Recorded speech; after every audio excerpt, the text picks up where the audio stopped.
planet faces a lot of problems, but in some parts of the world, people live in a time of overconsumption, abundance of food, and an eagerness to be fit and healthy. The supermarket is overflowing with options, but despite that, we are poorly advised in nutrition and easily vulnerable to misinformation. Unreliable slogans, inaccurate health promises, and colorful, tempting packages are cluttering our relationship with food and risking our well-being. We are bombarded by conflicting information about food, diets, and supplements. So how can we know what's best for us? Which foods improve health, and which ones can potentially promote disease? I have struggled with these questions for a long time, and it has been a challenge to find a diet that would help me achieve my health goals. After trying several yo-yo diets over the years, I decided to change my lifestyle by simply incorporating lots of plant-based foods into my diet. So far, it has worked for me. I lost 50 pounds, got my blood pressure, blood sugar, and cholesterol under control, and overall felt really good. But it was a work in progress, and I still had many questions and concerns about nutrition and living this plant-based lifestyle for the long run. Especially now, with a recent addition to our family, I felt that I really needed to find answers. So I decided to go on a journey to search for the truth and to uncover many of the myths surrounding food. For 3 years, I traveled across the country and interviewed the world's top authorities on the subject, as well as people that had experienced amazing life-changing benefits through healthy eating, all to explore the idea of what is the healthiest and most sustainable diet for ourselves, future generations, and our planet. So join me on this journey of shocking discoveries and buckle up, because what you're about to learn might forever change the way you look at the food on your plate.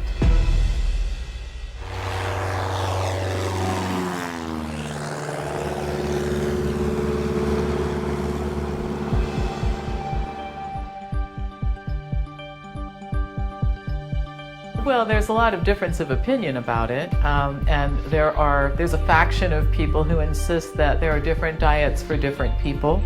But I think that the evidence is fairly clear that that's not true, and there really is an appropriate diet for humans, just like there's a best diet for cats, dogs, elephants, and any other mammal. And the best diet for humans is one that is plant-based, almost all calories coming from 4 principal food groups: fruit, vegetables, whole grains, and legumes. It's low in fat, high in fiber, not very much processed food. None is great, but in today's world, I don't know how realistic that is. What we have seen in nutrition for many, many years, I must say, is a lot of confusion. You go and survey people, outside of the science and ask them what do they think about nutrition is, and you can hear all kinds of comments. I eat this, I eat that, and this is good and this is not good. There's also confusion in the professions. Medical doctors are not trained in this field. And there's confusion in my own field, biomedical research. We don't get an opportunity to tell, the real science, I think, the way it should be told, because we're overwhelmed with the corporate sector trying to sell stuff. We are living in extreme times where we have 27% of people dying of heart disease, 25% of cancer, 10% of stroke. 4 or 5% from diabetes, the same number for Alzheimer's. I mean, these are, in many, many cases, diseases of nutritional ignorance and diseases that are all based on our lifestyle choices. There are a lot of different dietary theories out there, but I think one fact is kind of indisputable. Having a diet that is rich in whole plant-based foods is truly a great way to get you to good health. Everywhere I go around the world, there's not a single person I've met that doesn't know that fruits and vegetables are good for them. We all know it. It's not about the knowing, it's about the doing. There was a time when there was no heart disease, no colon cancer, no breast cancer, no multiple sclerosis, no inflammatory arthritis. Of course, these days in Asia, the Middle East, in Central America, and around the world, people have become rich. They have given up much of their starch and they replaced it with meat and dairy. Throughout history, rich people, the royalty, the pharaohs, the queens, the kings, the priests, the priestesses, the people could afford to eat the meat. They had artery disease, they had obesity, they were sick. Nothing's changed except for the number of kings and queens living in the world. A question kept coming to my mind. If plant foods are so good for us, and the consumption of animal products in excess appears to do us harm, how about the ancient populations of people that survived on diets based off mostly meat, eggs, and dairy, and appeared to be healthy? After all, aren't we known for being hunter-gatherers? All large successful populations of people have gotten the bulk of their calories from starch, rice, corn, potatoes, and other starches, breads, and so on. Particularly when you live near the equator. As you move north and south in latitude, then you end up eating more animal foods. And if you get far north, like for example, the Inuit Eskimos, they are largely carnivores because that's what's available. But that's a small population of people that exists on the extremes of the environment. That's the exception, not the rule. We have become the most successful species on this planet. No one comes close to us. We share it with animals and insects and microbes and plants, but we're number one. And the way we got to number one was all about survival. We see in colour, I believe, because fruits and vegetables are colourful. Our hand is perfectly designed to pick, forage, grab, dig, peel and feed ourselves. Fruits, vegetables, nuts, beans and seeds, plant food, food made by Mother Nature. This idea that we're hunter-gatherers is true, we're hunter-gatherers, but mostly we've been gatherers. One of the problems has to do with sexism. It has to do with the fact that the gatherers were grandparents, women, and children. The hunters were men, and they got the glory.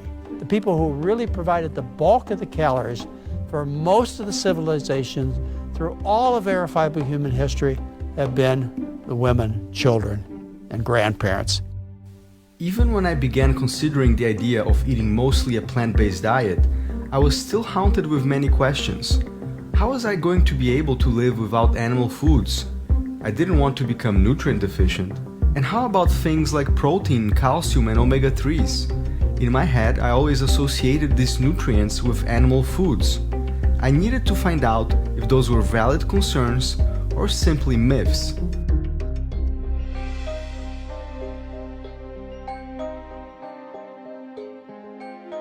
It's almost impossible to design a protein-deficient diet surrounding, a variety of whole plant foods. But what people need to know is there's never been a case of protein deficiency ever described in the world literature on any natural diet that met the sufficient amount of calories.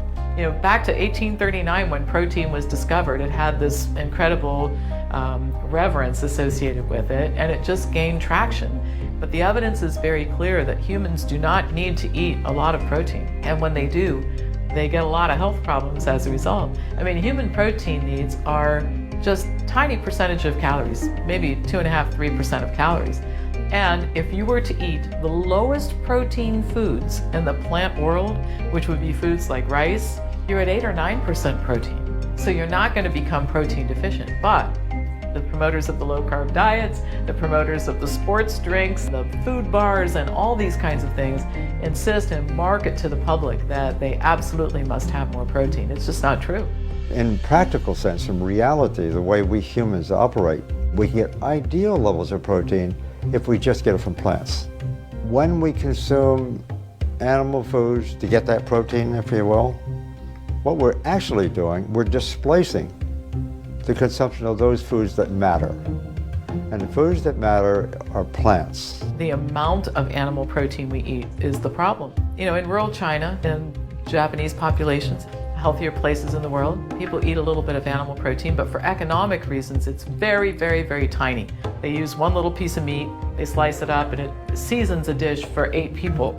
Here in this country, we have one gargantuan piece of meat. We put it on a plate with a tiny little bit of vegetables. We call that a meal. The problem is that when you eat too much protein of any type, you stress your kidneys, you stress your liver, and when it's animal protein, you increase your risk of cancer.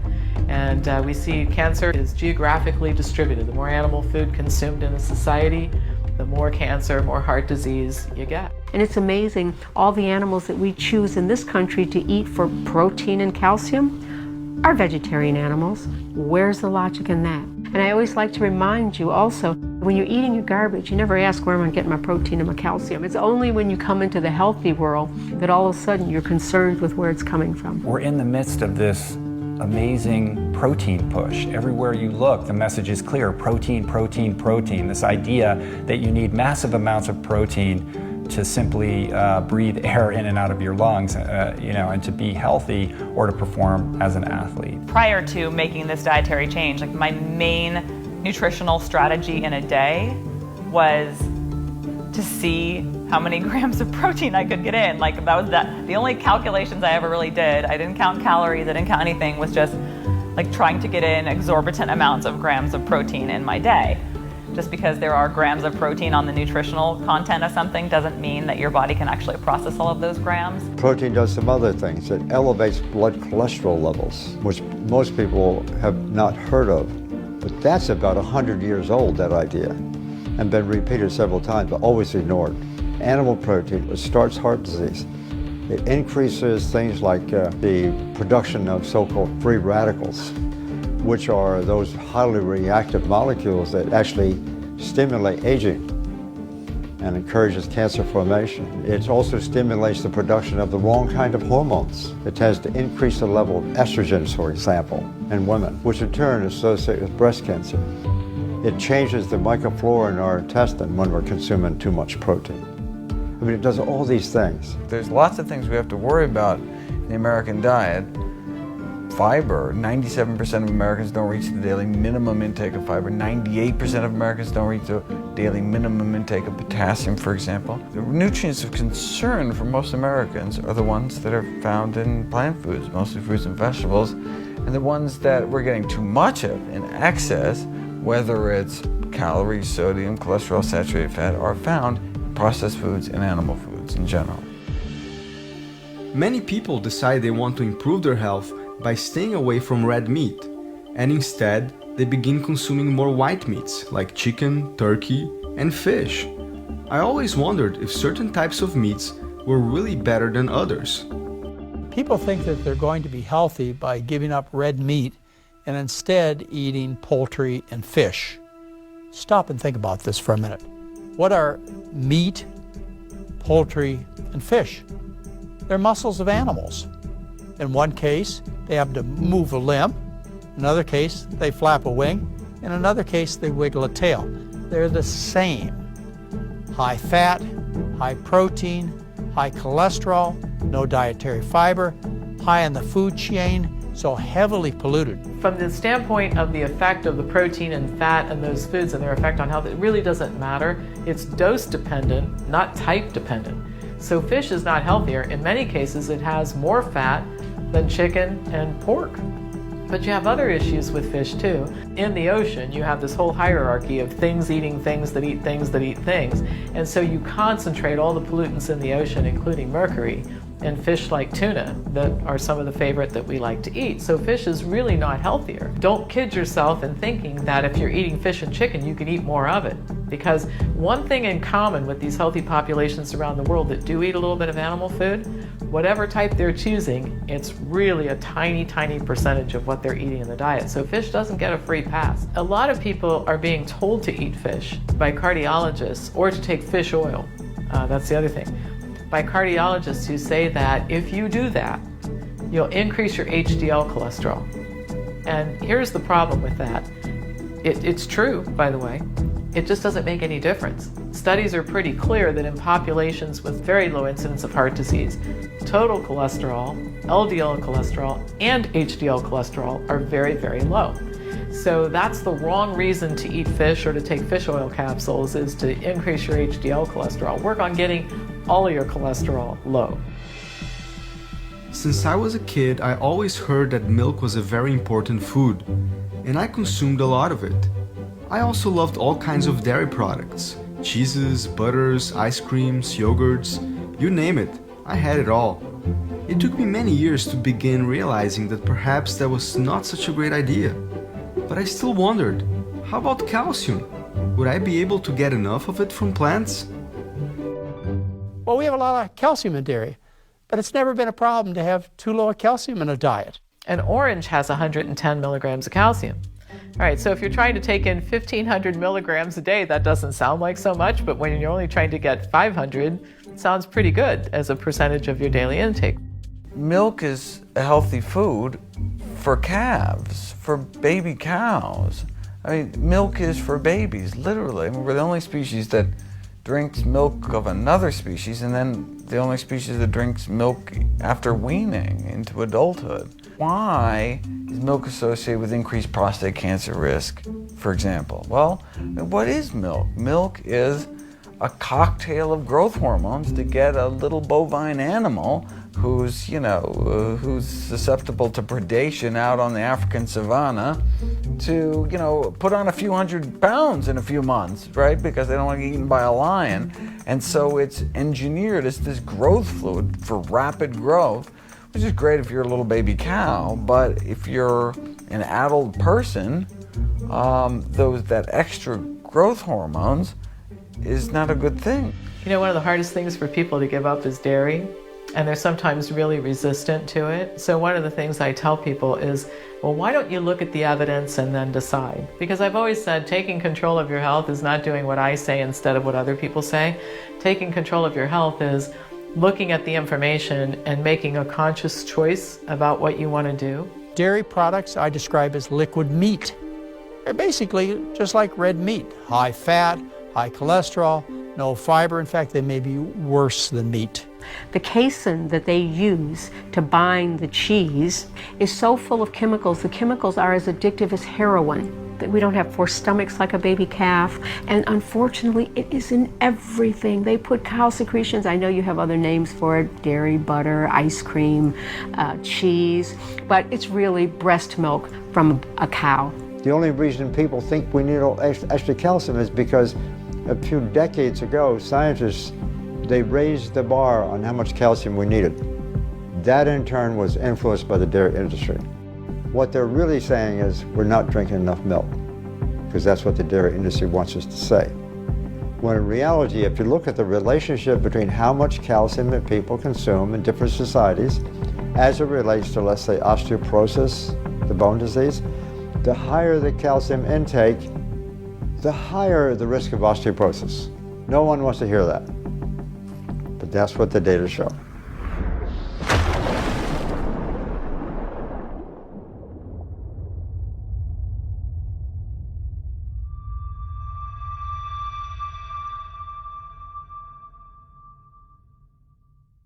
What goes on inside an egg during incubation?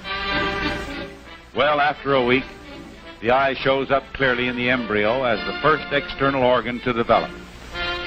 Gestation is much further advanced at 10 days. The chick's outline is more pronounced as other organs begin to form. At 14 days, you can see the shape of the chick. The contents of the egg provide nourishment during the incubation period. Most people can't imagine starting their day without eggs. It's the favorite breakfast option around the world. And eggs make their way everywhere, in breads, cakes, candies, dressings, and even drinks. Eggs have played an important role in our foraging ancestors' nutrition and survival. Overall, eggs are regarded as a healthy food, rich in protein, minerals, and fats. But in today's world, are eggs really a good food choice?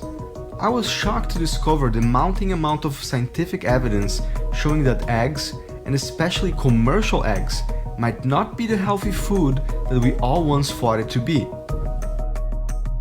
Eggs are the most concentrated source of dietary cholesterol in the average person's diet.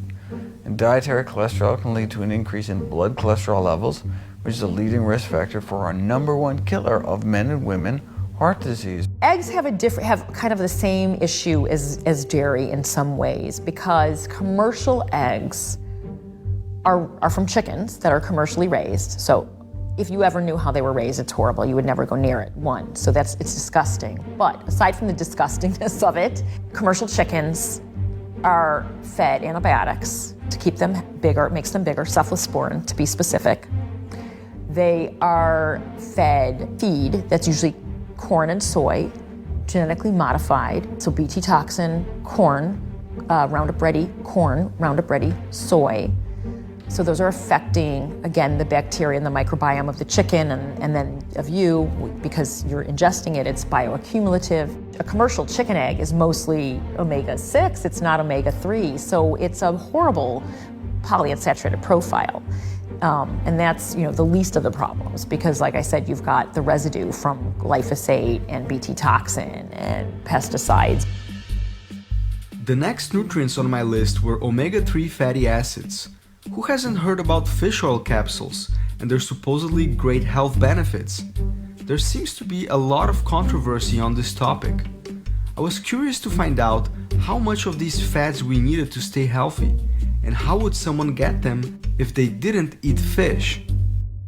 A lot of these silly dietary fads become an industry. There's a lot of money to be made making products that cater to them and that sort of thing, and I'm convinced that's the omega-3 thing. Okay, so here's the deal. There are two essential fatty acids, omega-3s and 6s. All the rest of them your body synthesizes. Essential means must come from food. All right, so we find omega-3 fatty acids in foods like seafood, walnuts, flax seeds, some soy, all right? And then we find omega-6 fatty acids in land animals, chicken, pork, beef, and polyunsaturated vegetable oils. All right, so you can see what our problem is. We eat a lot of omega-6 fatty acids. And in fact, the ratio of omega-3 to omega-6 fatty acids used to be between 1:1 and 1:4. You know what it is today? Between 1:25 and 1:30. So this has led a lot of people to say, my gosh, this is so out of whack. Omega-6 is up here, omega-3 is down here. Maybe what we ought to do is take omega-3 fatty acid pills, fish oil pills, and encourage fish eating to get that omega-3 back up to that ratio that we have been accustomed to as a population. Okay, there's no evidence that it works. In fact, a large meta-analysis that looked at 89 studies showed that it didn't make any difference in health outcomes. But besides that, wouldn't it be better to lower the omega-6 fatty acid in the diet? Stop eating all those land animals, stop consuming all that plant oil, and the ratio goes back to normal. So let's not supplement with omega-3, let's ratchet down omega-6 and we end up where we need to be. There's no money in the decreasing omega-6. There's a lot of money in selling people omega-3 pills and getting them to eat fish. In fact, when you take a supplement, omega-3s, we've got some really good evidence now, summarizing a lot of studies. The higher the use of omega-3s, the higher is the risk for type 2 diabetes. And even there's evidence that cancer goes up too. It does exactly the opposite of what people think it does. It's disgusting. It's one of those ridiculous things. Early on, there was data suggesting that it might be beneficial, but now the preponderance of evidence is that fish oil is useless. So there's this billion-dollar industry that's basically selling people fish oil as snake oil. For many guys, eating a diet rich in meat is seen as a reflection of their manhood and associated with being strong and manly. I felt the same way for most of my life, so I was really surprised to come across studies that showed that such a diet might actually have the contrary effect in the long run. Here they are eating a meat that's going to make them macho, right? Has the opposite effect. That's not being very macho to have erectile dysfunction. It's all about blood flow. They even say it in the Cialis and Viagra commercials. So if your arteries are clogged with cheese and dairy and meat and bacon and all this bullshit, what's the main vein? Come on, it's simple science, man. It's unquestionable that men think that they have to eat a lot of protein and that eating a plant-based diet may not be really masculine. But I'll tell you what's really not masculine is erectile dysfunction. If you want to be virile, if you want to have a great masculine life, eat a plant-based diet. There is a great deal of evidence that erectile dysfunction is caused by diet in many instances. And the reason is that if you have coronary artery disease in one area of the body, you have it everywhere. So those very tiny blood vessels that lead to the penis are some of the first to get affected. And so erectile dysfunction has been referred to as the canary in the coal mine. It's the sign that something is terribly wrong and you need to fix it. And at that stage, it's much more fixable than if you've already had the heart attack or the stroke or something really serious happen.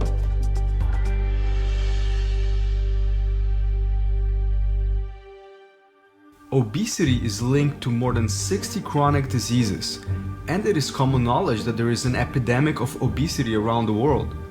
Today, 2/3 of adults and nearly 1/3 of children in America struggle with it. It seems like in the last 30 years, human waistlines have simply grown out of proportion, and if obesity rates stay consistent, by 2030, 51% of the American population could potentially be obese. As far as dieting or losing weight, people take two approaches that don't work for the long term. And so, of course, they say diets don't work. One approach is they try and starve themselves and be hungry all the time. These are portion-controlled diets, typical diets that people have followed. They don't work because you're hungry all the time and you can't tolerate that kind of pain. The alternative is the make-yourself-sick diets. And those are the high-protein, high-fat, low-carbohydrate diets. Over the last few decades, there has been an explosion of commercial diets in the US, most of them revolving around the idea that eating few carbs and lots of animal protein helps with weight loss, all orchestrated by multi-million-dollar ingenious advertising campaigns and celebrity endorsements. As a result, nowadays most people associate carbs with weight gain. For many years, I worked really hard to cut my carbs, without any long-term results and without fully understanding why I was doing it. I wanted to find out what the latest science had to say about these low-carb diets. Robert Atkins, some years ago, in 1973, published his first book, in which he argued that it's not the problem with the fat, it's not the problem with the protein, but mostly fat. He said, that's not the problem. The problem is we consume too much carbohydrate. And he made that point. We should be consuming a low-carb diet, he said. And then many other people wrote the same thing. The South Beach diet is only a copycat, for the most part, of the Atkins diet. The Zone diet is basically a copycat, different name. The blood type diet, in many regards, is also a copycat. Good calories, bad calories. Gary Taub, same thing. Even Michael Pollan, I have to say, omnivore's dilemma. And the paleo diet in this day and time is a copycat. They may give it different names. They may try to throw out, different kinds of arguments for why that's right. They're all wrong. Everybody wants to hear good news about their bad habits. So when you tell people you can eat all the lobster you want, you can have steak and eggs, and some include dairy, some don't include dairy, but that sounds good to people because it sounds less restrictive. This is written by people, I should tell you, who don't have experience in this field of nutrition research, period. Most of them have never even published a single paper in the scientific literature.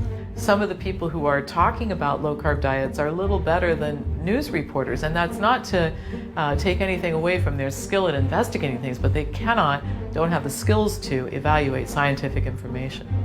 Low-carb diets, they make you sick, and as a result, your whole body gets sick with artery disease and kidney damage, liver damage, and so on. They increase mortality. That's been shown over and over again in major studies. But they also make you sick in a way that you lose your appetite. The dieter goes, oh, I finally found it. And then you go into ketosis, you lost your appetite. As a result, you're able to sustain yourself without thinking about food all the time because you're sick. These diets are dangerous and people should not be on them. Well, the biggest lies in the world are the ones that have a little truth. We all know that. It's a great tactic. It's true, I happen to agree that we should cut down on simple carbohydrates.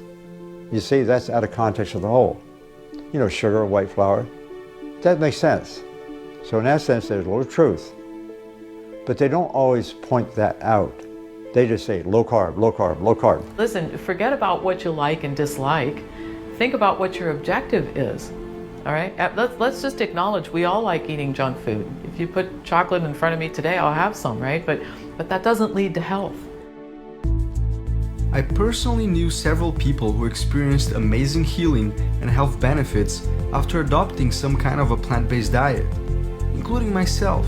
But at the same time, I had also met others who were still experiencing health issues or were struggling with their weight after adopting this lifestyle. some for many years. So it made me wonder, was there a flaw in this diet? First vegetarian that I knew well about 40 years ago was actually a vegan. He was a very strict vegetarian. He lived on Coca-Cola and potato chips. He was fat, greasy, and unhealthy. So being a vegetarian means really nothing to me. 90% of the vegetarians are still consuming dairy, 90%. And they also consume sometimes some fish and sometimes some chicken and eggs and so forth. The nutrient composition of the vegetarian diet is not very different from the non-vegetarian. So as a result, if you compare the health of vegetarians with non-vegetarians, you can't expect to see very much. When somebody's decided they're going to be vegan, in other words, eat no animal foods, they've made a declaration as to their physical and mental strength and their interest and their willingness to work hard. After all, if you become vegan, you have to stand up to your mother-in-law and your doctor and your dietitian. You have to, quote, risk protein and calcium deficiency, even though that's not true. But the problem is that too many vegans, they don't look good. They're overweight, they're unhealthy looking. I don't really like to use the words vegan and vegetarian because it's not describing the kind of science I'm talking about. I would call myself a fat vegan when I first started out. That's exactly what I was, and I was trying to tell everyone how great this lifestyle is, and it saved me, it reversed my heart disease. But yet, I was still walking around about 75 pounds to 100 pounds overweight. Now, why is somebody a fat vegan? Not because they give up the animal foods. That's a good thing. You need to give up the animal foods.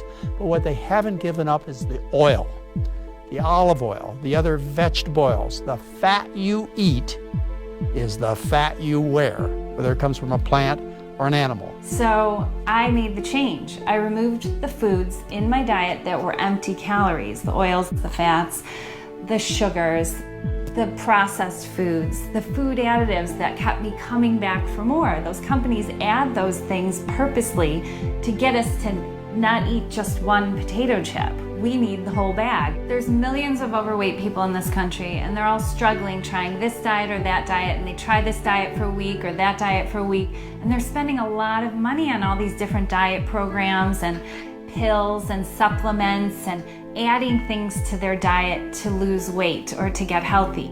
And that's where we need to realize that a whole foods plant-based diet is free. There's no shakes, there's no bars, there's no powders, there's no counting calories. We eat until we're full and satisfied and stop, and that's it. As much as I like the idea of eating exclusively a plant-based diet, especially since it had worked for me, I wanted this film to be very accurate with the latest science on food. So I wondered if realistically, from a scientific perspective, could every person in this day and age eat a plant-based diet 100% of the time? I can't say, and I don't think science can say, that everybody has to be 100%, all the time. I can argue the case, I think, for the vast majority of people, we ought to be at least 90, probably 95%. We've got good science for that. And in many cases, if people already have a disease, it's a good idea. They should be 100% all the time. So that's my scientific argument. I have another practical argument, though, on this question concerning how far do you go. And that is that if we're going to adopt this dietary lifestyle, it's really important that we become accustomed to it. And we should go probably 100% if we can, and stay there. And don't tease ourselves with the other things. Because what happens, we never become accustomed to this, where our taste preferences change. If you do it right, there are no health issues. In fact, the side effects are you're going to lose weight, you're going to look better, you're going to have more energy, you're going to avoid most of the common degenerative conditions most of the time, you're going to have a longer life and a healthier and a better life. That's about what happens when you do this. So there isn't a downside. We often hear that the key to good health is moderation. And it makes sense. But why then does it not seem to work for most people?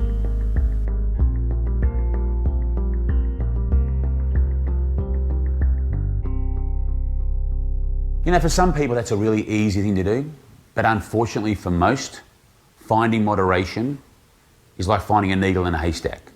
And because others can do it, they feel lost and they feel like an absolute failure because they can't. And the truth be told, most people can't find moderation. So they're actually in the majority, not the minority. But this minority few that are on television, that have never ever been fat, never ever been sick, have genetics very much on their way, that are out there saying it's all about this and all about that, I mean, how are they going to relate to that poor person sitting at home that's 350 pounds that feels like their world is over? Now, I know what they feel like. I was 310 pounds. I was loaded up on medication for 8 years. I understand, I can relate. I won't tell anybody that moderation's easy. Moderation's damn hard, really hard. I still haven't mastered it. I'm a work in progress when it comes to moderation, but what I'm finding is that I'm away from an extreme now of 93% of my energy coming from this processed and fun part of town, animal part. I've now got this moderation up. I've now moved it up and it's working. So how are people supposed to get all this information? Since every day we're bombarded with TV ads, infomercials, news talking about the new food trends. How can we know who's telling the truth and has honest, non-biased science behind their products? The media always approaches things with the idea that if we're going to interview somebody about diet, we have to let somebody with a different opinion give their opinion. All right, so here's what happens. Somebody like Colin Campbell at Cornell University writes this book, The China Study. It has hundreds and hundreds and hundreds of references. It represents decades of very meticulous research work that he did, right? And so they're going to interview him. Well, then they go find somebody who's promoting a paleo diet or a low-carb diet because we have to have the contrary opinion. That person may have written a terrible book that's a little more than a storybook. It's not referenced. It has no credibility. But in the eyes of the public, now those two are equal. Colin has an opinion, and this other person has an opinion. So it confuses people, and it gains traction that way. We tend to look at the fast food industry as the big villain, responsible for all the havoc surrounding food choices.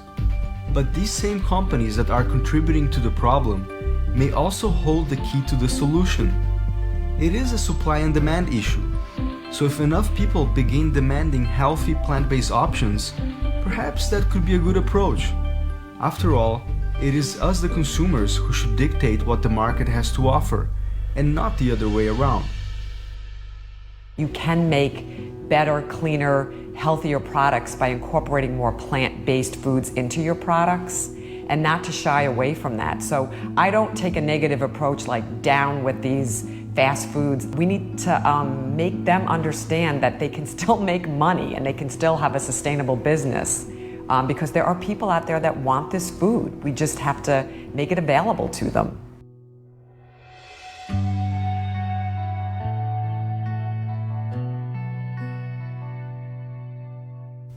Most people rely on their doctors for information about diet and nutrition, but several medical school programs show that doctors get very little training on nutrition, sometimes none at all.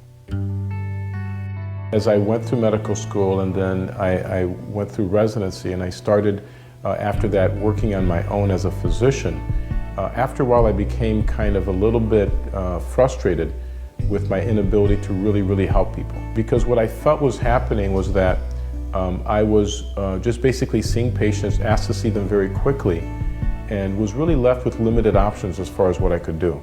I really felt what I needed to do with the time that I had, what I was left to do was just basically treat symptoms instead of trying to get to the root cause of the problem or the root cause of their disease. So it left me basically practicing, I think, the kind of medicine that the majority of people are practicing in the US, which is pharmaceutical-based medicine.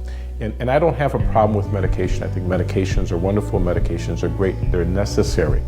For a lot of people, they are really the only option. And for many people, they're a good option. But I think what we're missing is that there's something else that's out there. I was outsourcing my health to somebody else. I was coming along saying, here's some money, you fix me, I'm busy over here. And when are you going to come up with a drug that's going to cure me? By using more chemicals to correct the imbalance, we're actually causing the imbalances to be even stronger. I found that people who've been on medications for a long time are developing a lot of side effects from those medications, where then are causing other organs in their bodies to become diseased. Their functioning is weakening, their overall health is weakening, their immune system is getting deficient. You really need to infuse that with something that's going to help rebuild it. So if somebody comes along and says, you know, doctor, I can take this patient, and by doing these simple things, you know, changing their diet, getting them to eat a little bit differently, more plant-based, getting them to exercise a little more, do you realize that I could make this diabetes, essentially, if you were to test them again, virtually go away? And a lot of doctors in this country, some may be familiar with the idea, but a lot of them, even to this day, would still say, no, you know, I don't think that would be possible. The cause of most of our diseases and the cure is within anybody's reach who gets the knowledge. The problem is they have to make some change. That's a small problem. The real problem is there's no money in doing the right thing. There's money in selling you statins and blood pressure pills and powerful arthritis drugs and laxatives and antacids. That's where the money is.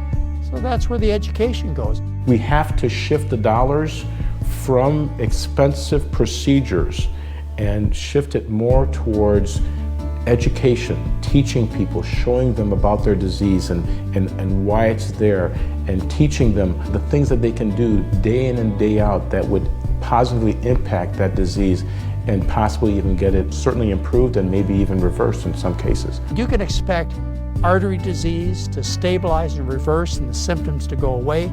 You can expect the type 2 diabetes, if it's really type 2 diabetes, to be cured 100% of the time with diet change and associated weight loss.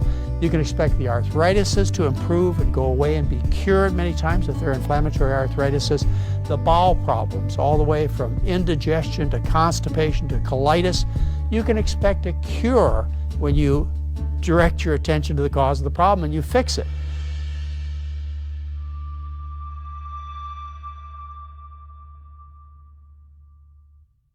On the supplement aisle is where things get really crazy. It seems like every product can improve our health in one way or another. Some support each of our different organs. Others give us energy, stimulate our immune system, prevent colds, reduce appetite, or promote weight loss. It makes me really confused. If they are all so good for us, should we even have to worry about eating healthy? Too tired? Too often? Try Ributol. If you too need extra amounts of thiamine and riboflavin, Ributol can help you gain new strength, new energy. Let just one person among thousands of users tell you about amazing benefits gained from Ributol. There's some products out there that could be beneficial to our health, and there's nothing wrong with them, but I think the problem comes when people overdo or overuse that one product and look at it as the, you know, the silver bullet, the thing that's going to cure all my ills. When people go to that extreme, I don't think there's a product out there like that. I discourage supplements most of the time for most people. And part of the problem with supplements is that supplements, drugs, procedures, they all have application for specific populations. So the whole pitch, if you will, is based on the idea that you can't get enough nutrients from food, you don't eat the right diet, so you can somehow make up for it by taking these dietary supplements. So it's become a $40 billion industry. The sales pitch has worked, people are doing it, they're buying this stuff. And the people who sell it, they're hanging on for dear life and they're not about to give in to the scientific truth. But the reality is that all of the nutrients that you need are in food, and they're in food in very specific and complex combinations that we don't really even understand all of yet. And so when you extract a single nutrient and purify it and put it in a pill, you're overloading your system with something that it's never seen before and is really not adapted to deal with. Much better to eat smaller amounts of it in the food. And again, I'll grant that there are exceptions, and in my office I recommend supplements sometimes, but not to the general population. And that's the problem in medicine too. We want to take everything and sell it to everybody because that's how you make money. A lot of people have done a lot of disservice to many, many people trying to offer a magic pill or a magic this or a solution in 5 days that's going to change your life. And the simple reality is that you can't do 20 years of damage by ignoring Mother Nature's best, the fruits, the vegetables, the nuts, the beans, the seeds. You can't spend 20 years saying no to that and then expect people in white coats to come up with something that's going to solve that in 5 days. So what we have to do is we have to see the error of our ways, which was turning our back on Mother Nature, and we have to turn towards her for a solution.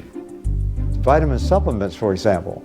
We've got a lot of data that when you take them out of context like that and use them that way, in the short run, yeah, they look sort of interesting. Maybe they're looking good for a little while, especially in people who may be really low on them.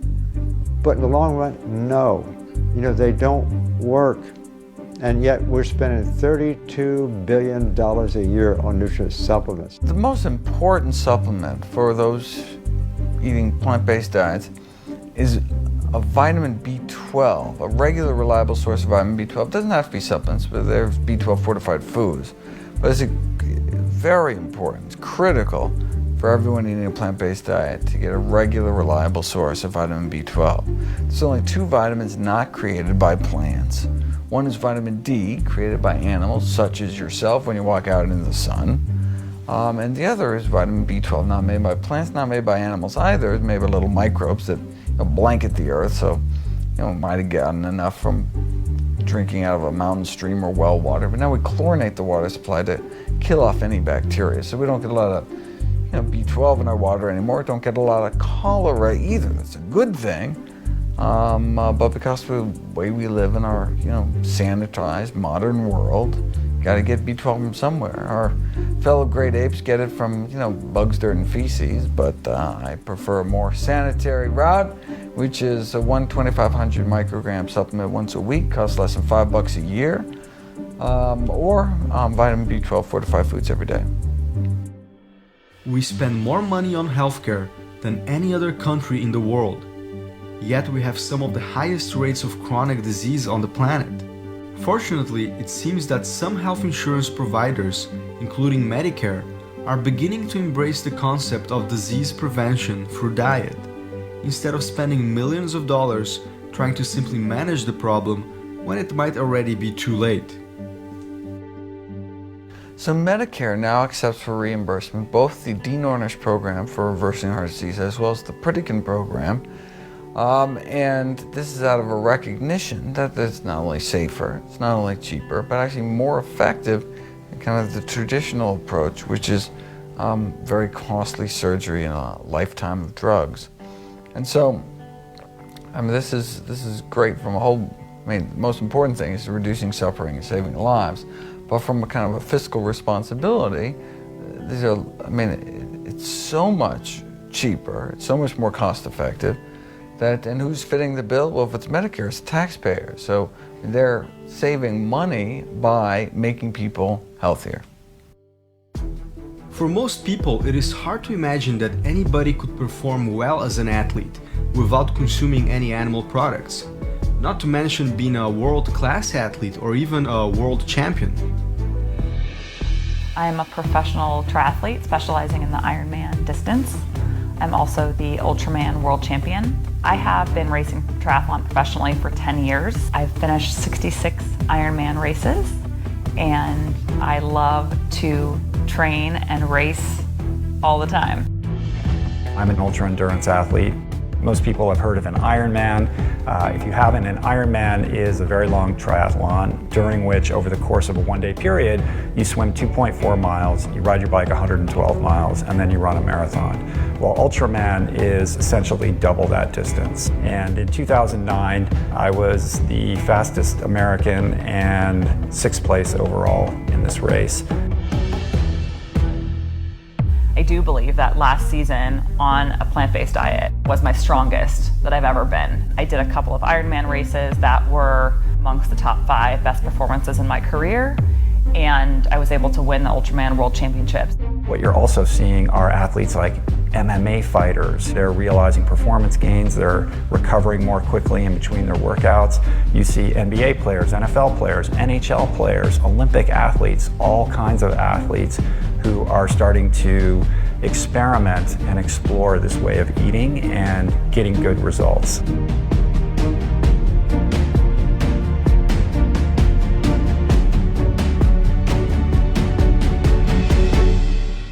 I've been doing this for over 8 years right now. I've never had a problem building lean muscle mass. I continue to get stronger, fitter, and faster, and it's fine. For me now, the proof is in the pudding. I know that I am stronger than I've ever been without animal products, and so I proved it really to myself, and I'm hopefully proved to other people that it can be done.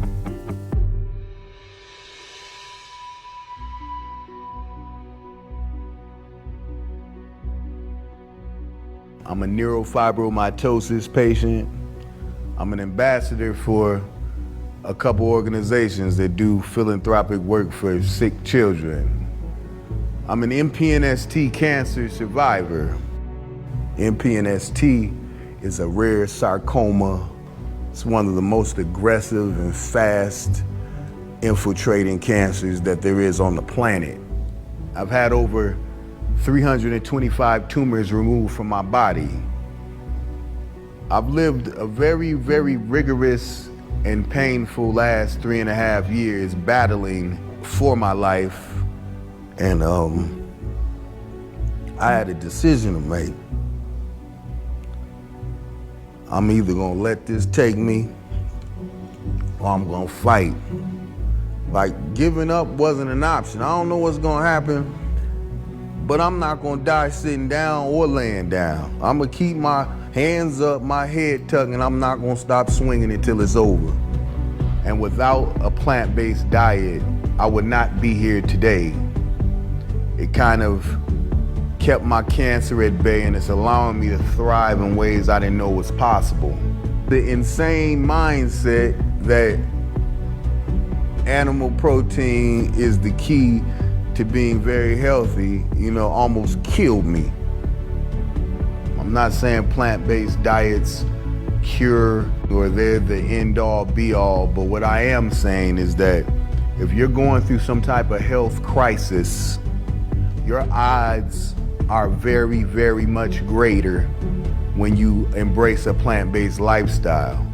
Those are just the facts, and my life is the living proof.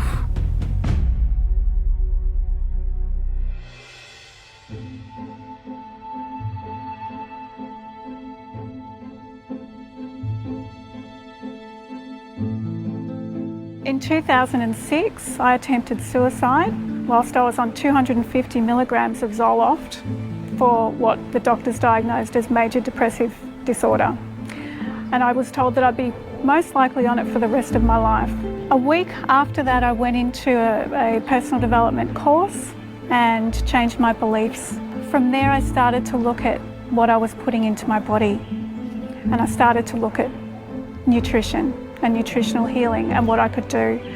And it led me to going within and back to nature.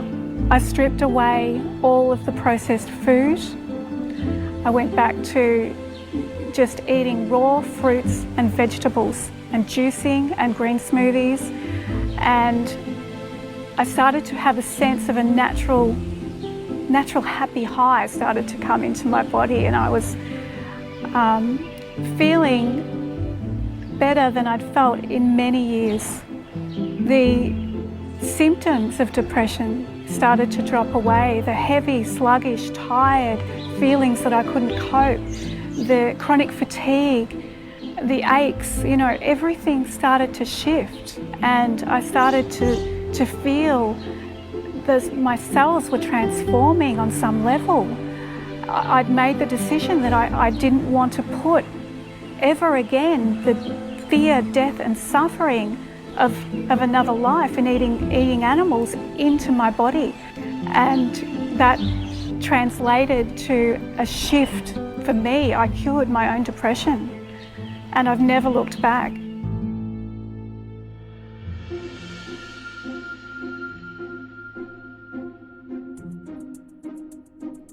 Eating tasty food is one of the biggest pleasures in life.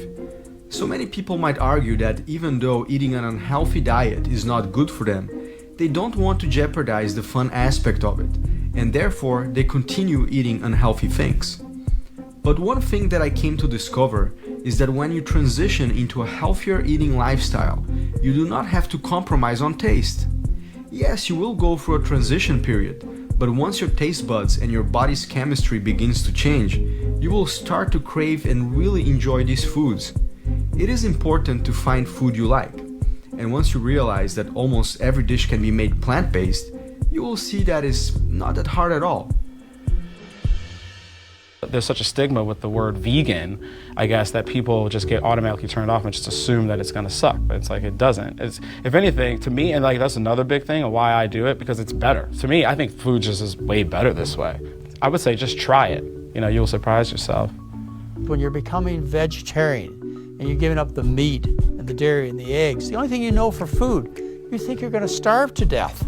You have to understand that marinara sauce and pasta and lasagna and bean burritos and oatmeal and hash brown potatoes and so on, things you love.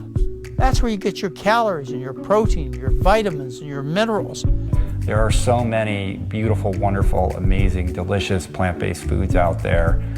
In fact, when I started to do this, a whole world opened up to me. And when you begin to eat these nutrient-dense foods that are actually fueling you, that are actually nourishing you with all these amazing phytonutrients and micronutrients, and you start to feel good, your cravings change and your taste buds change. You know, that cheeseburger that you couldn't get out of your mind, suddenly you're not thinking about that anymore, and you're actually craving that kale smoothie. And that's something that happened to me that I would have never thought would have happened. People think that vegan food just tastes like crap, and that's not true. I think people think that being vegan might potentially be strange, that people are weird, that you have to be a hippie or you have to embrace wearing hemp clothes or something. You want to have a burger, you can have a burger. You want to have spaghetti and meatballs, you can have spaghetti and wheatballs. You want to have fries, you want to have chocolate mousse, you want to have pumpkin pie, you want to have stuffing, you want to have, you know, even hot dogs. So when you're looking at the idea of taking the leap into this way of eating and living, don't look at what you're going to be not eating. Embrace and be excited about the adventure of all these new foods that you're going to be bringing into your life. Eating healthy will not do you much good if you can't afford it, or if it leaves a big hole in your pocket. So my next question was, is it possible to eat healthy on a tight budget? A common misconception is that a whole foods plant-based diet is very expensive. I routinely post pictures of my grocery receipt, and I take my whole bounty that I bought at the produce market and put it out on the table so people can see how much I end up with, and they're shocked. Whole grains that we buy in bulk are very inexpensive. You're gonna cut your grocery bills in half from a typical standard American diet. In the beginning, it might seem like a lot of effort, but in the long run, you're saving all this money for all the new clothes you're gonna have to buy for the new slim you that is produced from eating this whole foods plant-based diet. It's easy to go into those markets and say, there's no way that I can do this. But the truth of the matter is that it doesn't have to be expensive, it doesn't have to be inconvenient, it doesn't have to be difficult, it doesn't have to be time-consuming. And my experience is that it has actually simplified my life, and it's been cheaper than eating the other way around. At this point of my journey, I already had seen enough evidence about the benefits and safety of a plant-based diet for adults. But was this lifestyle also ideal and safe for children? Not only can children grow healthy on a plant-based diet, they'll grow healthiest on a plant-based diet. And we have an epidemic of childhood obesity, and children raised plant-based actually grow taller by about an inch. They grow about an inch taller than median companies, and most importantly, they grow less in a horizontal direction, right? They don't have the same problems with childhood obesity. So Dr. Benjamin Spock, the most esteemed pediatrician of all time, wrote one of the best-selling books in human history, recommended in his final edition, the 7th edition of his book before he died in his 90s, that all children should be raised with zero exposure to meat and dairy. And he did this because he saw what, the older generations were dying from and wanted to get them off on a good start. I mean, the leading killers of our children will eventually be same thing: heart disease, cancer, stroke, COPD, diabetes, hypertension. These are diseases that can be prevented, in many cases arrested or even reversed with a healthy enough plant-based diet.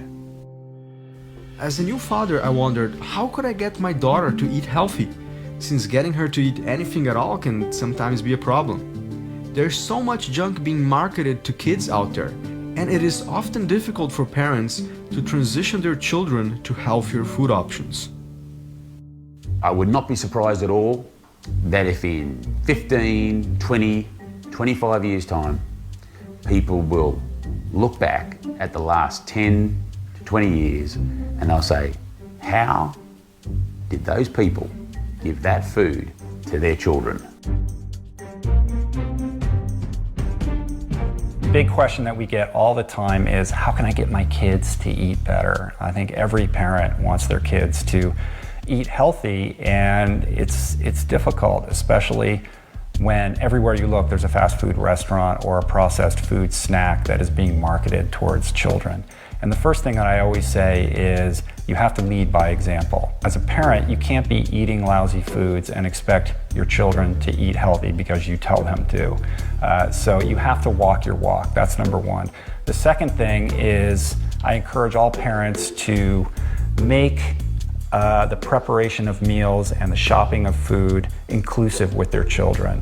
The more you can bring your kids into the fold, the more they're going to develop an emotional attachment to where their food comes from, how it's prepared, and the impact that it's having on their health. Really get inside their heads and sort of think how they would think.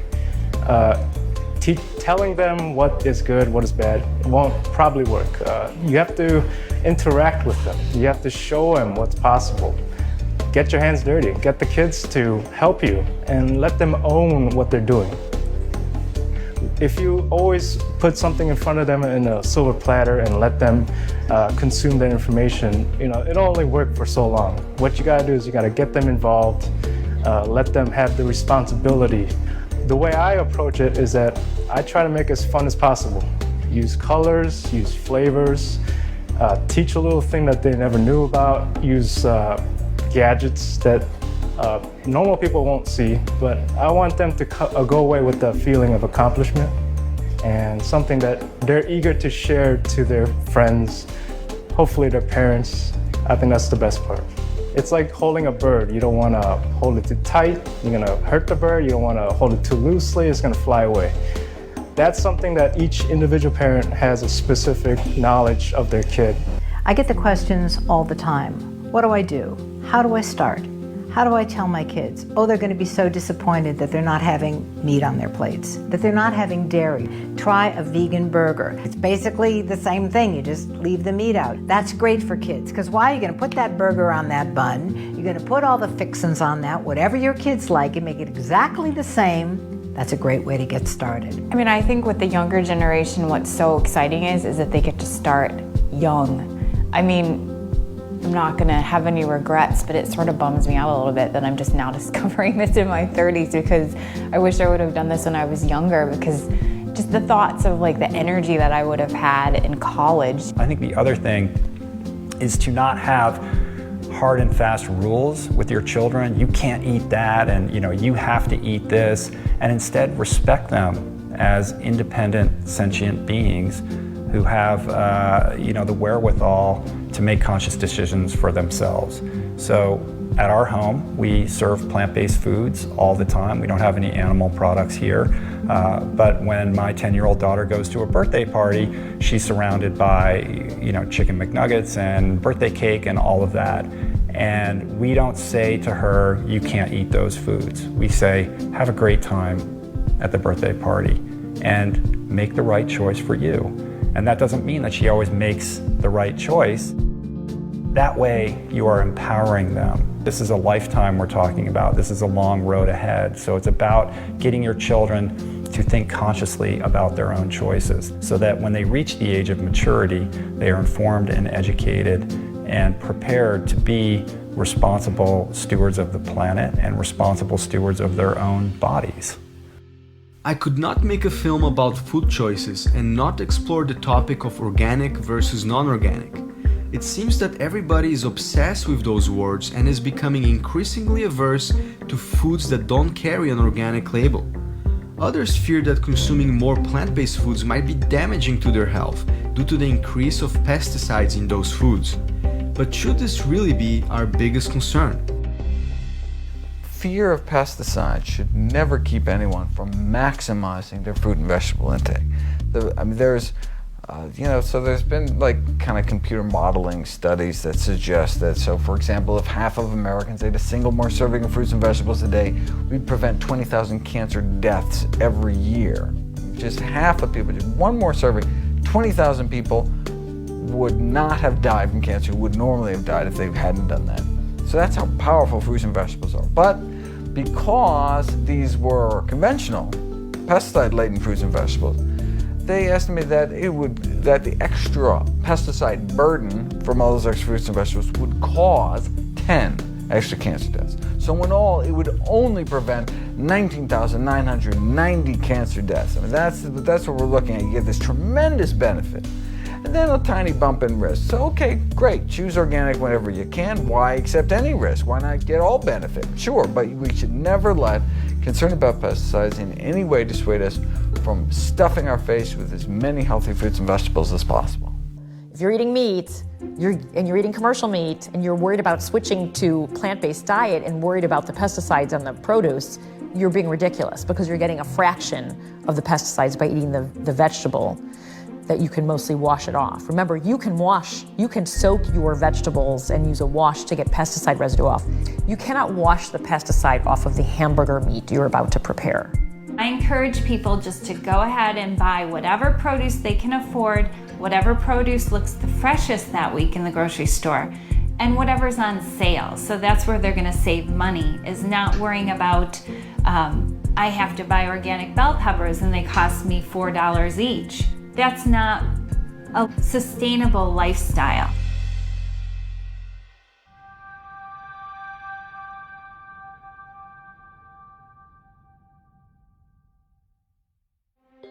Besides the health aspect related to our food choices, I also realized during the production of this film that there was another very important factor that is often overlooked, ignored, or misunderstood: the connection between food choices and the environment. I was really shocked after reading the United Nations report on global warming. After all, it is hard to grasp the idea that the burger or steak on our plates might be contributing to things such as global warming, water scarcity, species extinction, the destruction of the Amazon forest, the depletion of our oceans, and even world hunger. I had a hard time understanding it at first, but once I began digging a little deeper, the connection became clear.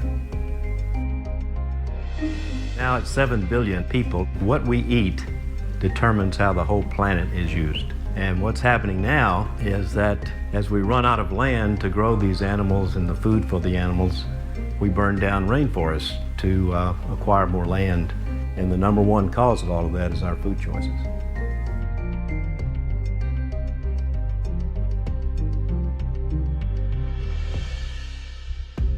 It's expected to have a 40% shortage in freshwater supplies by the year 2030. We have, again, irreversible loss of biodiversity, ecosystems, and extinction of species faster than we've ever seen before for the past 65 million years. We have a world hunger issue with a little less than 1 billion people on Earth suffering from hunger, with about 350 children dying from hunger each hour. You might be asking yourself, how is all that possible? And I had the same questions, because in fact, many of these issues are not only related to our food choices. Many are very complex problems with several social, political, economic, and cultural variables. But here are some intriguing facts. 70% of our arable land is used to grow crops for animals and not humans. It takes on average 2,400 gallons of water and 12 pounds of grain to make 1 pound of beef. 5 million acres of rainforest are destroyed every year so companies can graze animals and grow food for these animals. The excrements of 80 billion land animals killed every year for food are not treated and go back into our water basins and our oceans, creating a lot of pollution. And these are just a few examples. So when you consider these facts, it all begins to fall into place. We need to focus more and understand more what the footprint is, the complete life cycle analysis, ecological, environmental, depleting footprint is of that item versus just how close it is to you or whether it's even organic or not. It's much less of a footprint to eat something that was grown 1,500 miles away if it was plant-based than it is to eat a food item that was slaughtered that was an animal product by your next-door neighbor. And our largest footprint is across all sectors, our food choice specifically as it relates to eating animals. No matter how green or eco-friendly we try to be, the truth is that by nature, we are a very destructive species. Almost everything we do has a negative impact on the environment. So many people often try to minimize their footprint by doing things like switching to more effective light bulbs, taking short showers, bicycling to work, using solar energy, or even buying an electric car. And those are all great things. But the question is, are these actions in fact the easiest and most effective when it comes to helping protect our planet and its resources?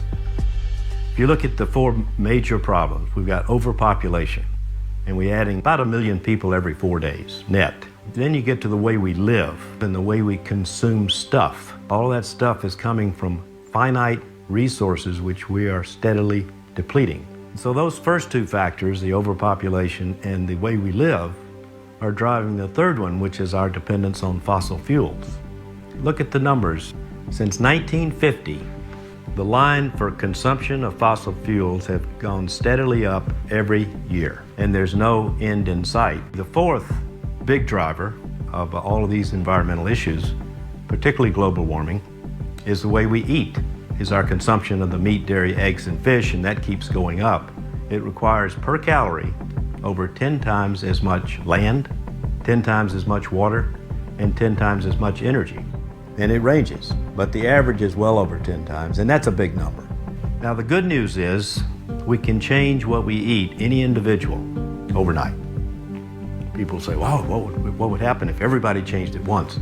Well, that's not gonna happen. The bad news is those first three items, overpopulation, overconsumption, and dependence on fossil fuels, each one of those will take decades, if not centuries, to fix.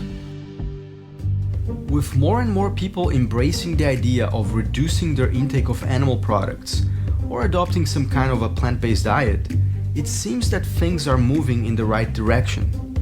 But are they really? You know, I hear people saying things are getting better. You know, we see people putting solar panels up and more people are eating plant-based and there's vegan restaurants going in down the street. Things are getting better. Well, not really, and not even close.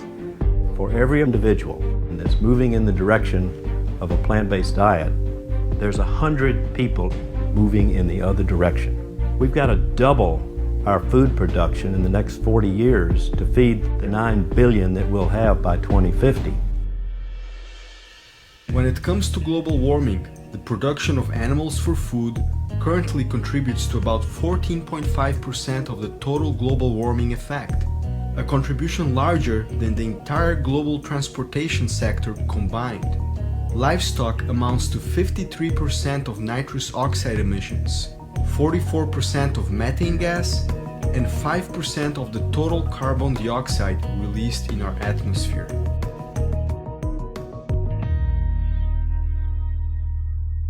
Raising livestock and eating fish and also producing dairy is one of the largest contributing factors to climate change. And the public needs to know this, and policies need to be enacted to help eliminate that. It's one of the easiest ways that we have to not just adapt to, but to mitigate climate change. And it can be done as easy as just changing out what you have on your plate.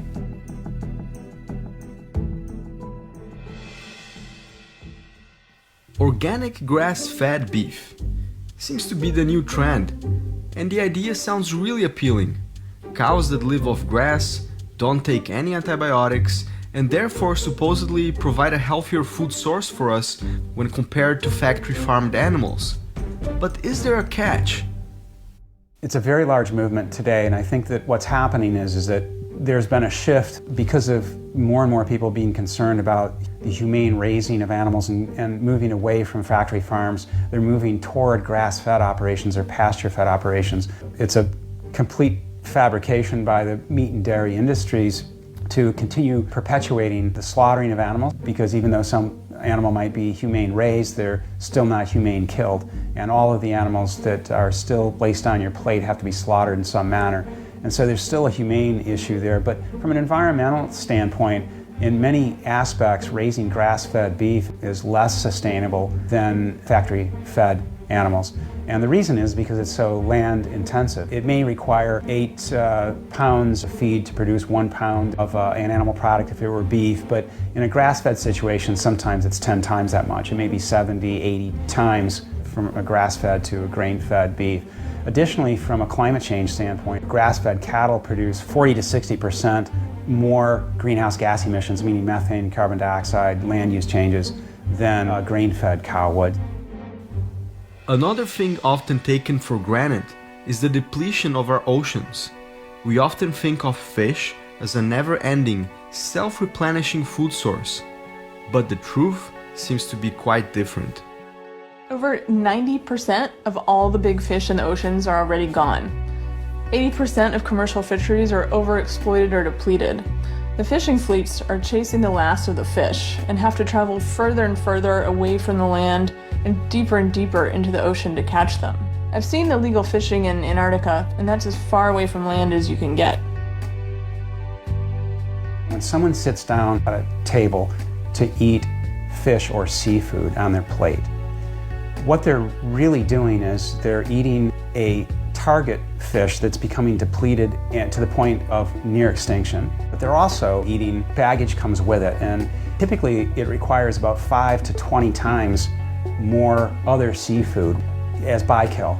And bykill is the term that relates to all those other sea life living in the ocean that are killed in the process of trying to get that target fish to your plate. Whether it's with purse seine type of fishing method or long line or bottom trawling or middle trawling, our oceans are expected to be completely devoid of all fish that we recognize commercially today by the year 2048. The oceans are dying and nobody wants to know about it.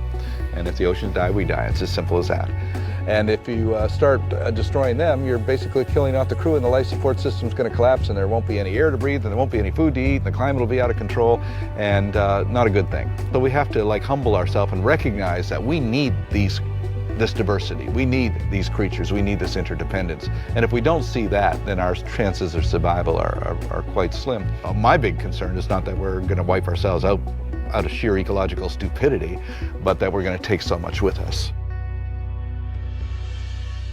So much confusion and so much debate that it just boggles my mind that we can't think like third graders and say, why not just address the number one cause here? You know, we got 10 holes in the boat. The boat's sinking. Which hole do we go first? Go to the big hole. Fill that big hole first. I mean, so often we're looking at just what we would like to eat because it satisfies our taste preferences. Well, we're at a point in time, in order to save humanity, essentially, save our species, which is not an overstatement at all, we need to start looking outside of self and start looking at how our choices are fully affecting those around us, those species that we share this planet with, and especially future generations. A couple years back, I saw a documentary called Earthlings that exposed the conditions in which farm animals are slaughtered. It made a big impact on me. I knew that animals got killed for food, but seeing how it actually happened and seeing the suffering, pain, and terror that these animals go through put things into a new perspective for me.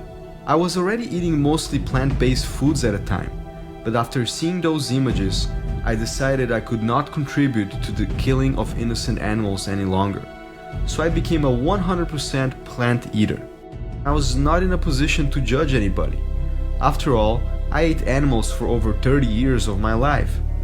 But I wanted to understand how come in this day and age such a massive genocide was allowed, and how come us, the general population, government, and corporations allowed for this to happen.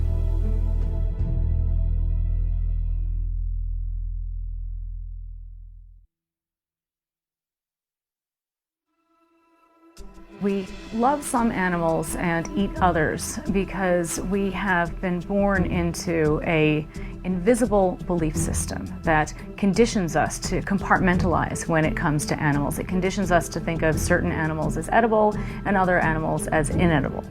And the invisible belief system that conditions us to eat certain animals is what I call carnism. One way carnism remains invisible is by remaining unnamed. If we don't name it, we can't even think about it, so we can't question it. When we don't see something, obviously, it becomes much easier to maintain this mythology that there is no problem, there is no atrocity. This is not just something to eat. This is fuel for love, joy, work, action. This is life.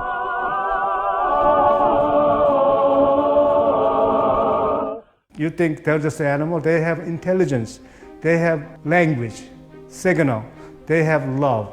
So when they're about to face death in a death chamber, they fear and they sad and they anger. You know, everybody talks about the Holocaust. What about the Holocaust we're creating for the animals? Every year we're killing billions and billions of animals. And you want peace on Earth? Peace on Earth is for all living entities, not just humans. People just got locked up in Utah for photographing a CAFO, a concentrated animal feeding operation. These people are keeping the people ignorant and sick to make money. And if the truth gets out, if people know where their food came from or where their food, how their food was produced, they wouldn't eat that shit. When you start to threaten the dominant paradigm of society, you're going to become a force to be reckoned with, and they'll do everything they can to destroy you. And that's exactly that's happening now.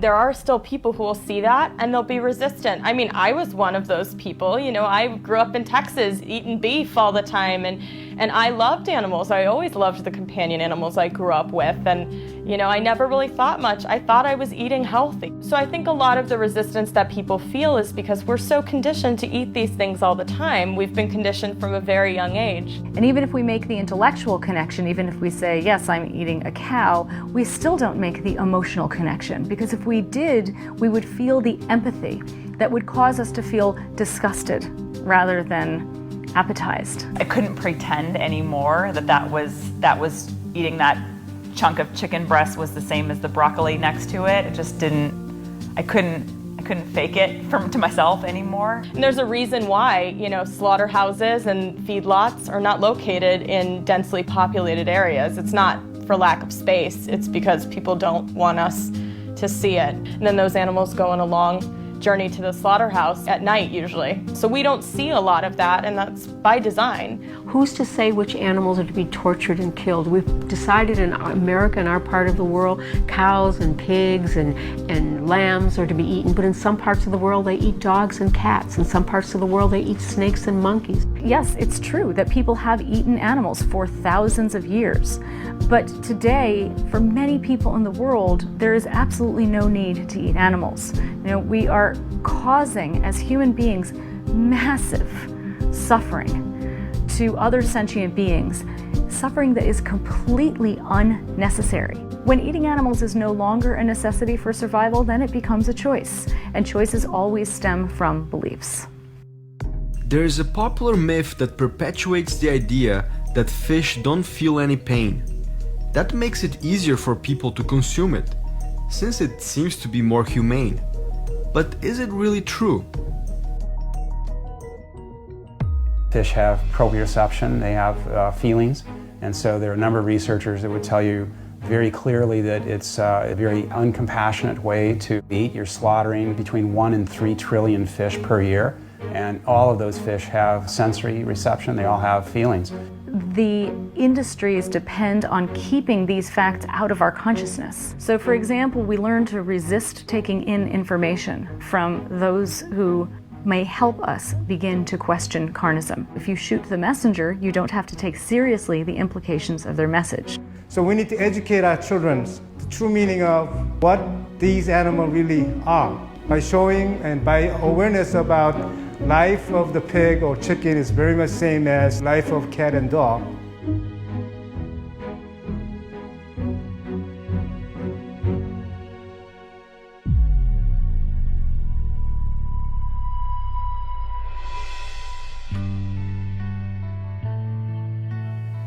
Our time on this planet is very short, and change can sometimes be difficult and slow.